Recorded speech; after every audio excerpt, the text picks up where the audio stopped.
managing partner, Tom Lee. Tom, it doesn't feel like that's where we're headed. Even if they are done raising rates, they're not going to signal that next week, are they? Sarah, next week would be a tall order for the Fed to be that confident. I do think by November they're going to have enough data points to feel that way. But it is, I think, what we saw with the ECB and how markets reacted, a pretty big deal that once a central bank feels that they've reached a point where the data is sufficient for them to sort of reach their last hike, it's going to take a lot of uncertainty out of the bond market.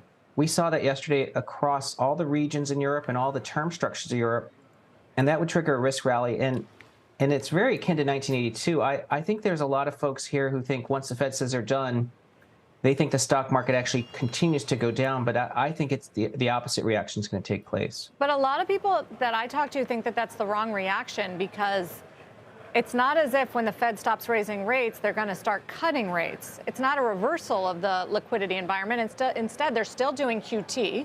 So they're still trimming the balance sheet, and they still plan to keep rates at this high restrictive level for a long time. Yes.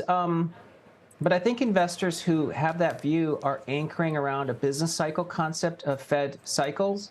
We know the Fed is fighting a very different war today. You know, they're fighting a war on inflation, and the restrictive rate they're targeting is a real rate that helps contain and prevent inflation from flaring up.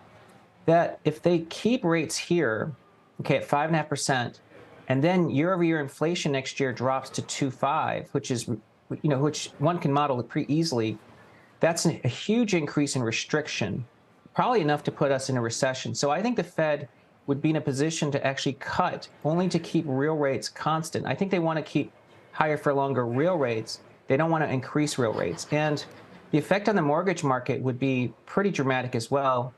You referenced it earlier. The excess spread today on a 30-year mortgage to the 10-year is close to 300 basis points.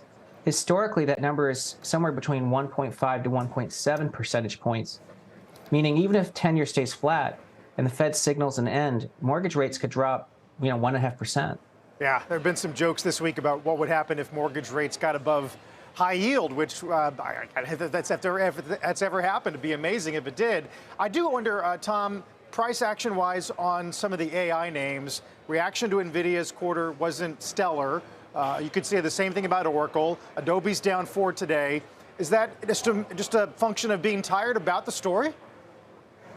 Carl, it could be. I think we're definitely seeing a pretty sizable correction in AI-related names because that was the only game in town for most of the year. But we also are in a period of, I think, rough markets. Since August, it's really been a game of inches. I don't know if people want to have that much risk in August and September. I do think once the market, again, reattains its sort of uptrend and risk-on mode, I do think the AI names are going to be places people come back to because there's real growth there. But I'm not surprised. This is kind of a risk-off environment at the moment.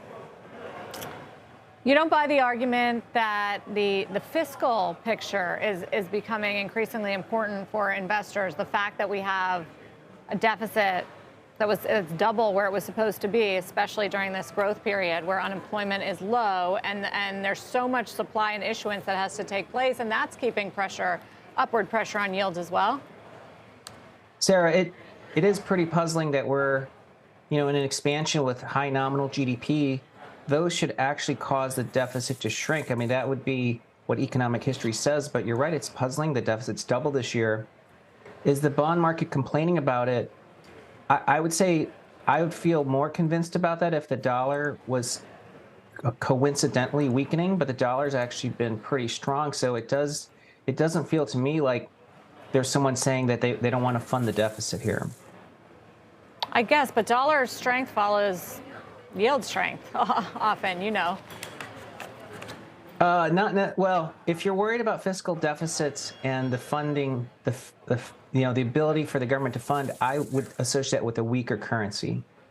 All right, that's fair. We're also getting weaker economic data overseas.